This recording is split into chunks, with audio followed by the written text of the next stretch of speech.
जब हजरत नूह अल्लाह के हुक्म से कश्ती संगीत बना रहे थे, हर रोज एक बूढ़ी मोमिना औरत अपनी छोटी सी घटरी उठाए उनके पास संगीत आती। वह कहती, ए अल्लाह के नबी, कश्ती कब रवाना होगी? हजरत नूह मुस्कुराकर फरमाते, अभी देर है, वक्त आने दो। वो औरत वहाँ बैठी रहती, पूरा दिन इंतजार करती, फिर शाम होते ही घर वापस चली जाती। ये सिलसिला कई दिनों तक चलता रहा। एक दिन हजरत नूह ने उस बूढ़ी औरत से फरमाया, ए बूढ़ी अम्मा, जब जाने का वक्त आएगा तो तुझे बता दिया जाएगा। वह सर झुकाकर चल दी, मगर दिल में यकीन था कि जब कश्ती चलेगी नबी जरूर बुलाएंगे। वक्त गुजरता गया, फिर अल्लाह का अजाब आ गया। जमीन पर तूफान बर्पा हो गया, पानी हर तरफ फैल गया और हजरत नूह की कश्ती रवाना हो गई। लेकिन हजरत नूह उस औरत को बुलाना भूल गए। जाहिरी तौर पर ऐसा ही हुआ। तूफान थम गया, समंदर की लहरें रुक, संगीत गई। कुछ वक्त बाद हजरत नूह के दिल में ख्याल आया कि चलो उस शहर को देखा जाए जहाँ से सब कुछ शुरू हुआ था। वो कश्ती से उतरे और शहर की तरफ चल दिए। जब शहर पहुंचे तो देखा हर तरफ वीरानी और संगीत तबाही है, मगर एक कोने में एक झोपड़ी से रोशनी आ रही थी, एक दिया जल रहा था।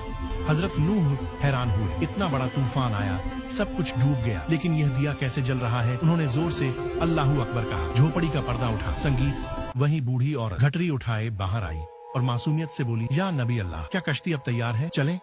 हजरत नूह की आंखें हैरत से फैल गईं। उन्होंने पूछा, ए बूढ़ी अम्मा, तुझे कुछ भी पता नहीं चला? औरत ने सादा दिली से जवाब दिया, क्या नहीं पता चला? या नबी अल्लाह। हजरत नूह बोले, इतना बड़ा तूफान आया, दुनिया डूब गई, बारिशें बरसी, लोगों पर अजाब आया और तुझे कुछ खबर नहीं। वो औरत मुस्कुराकर बोली, या नबी अल्लाह, एक दिन बादल थोड़े गरजे थे और हल्की सी फुहार पड़ी थी, बस। हजरत नूह ने आसमान की तरफ देखकर फरमाया, ए मेरे रब, ये क्या मौजज़ा है?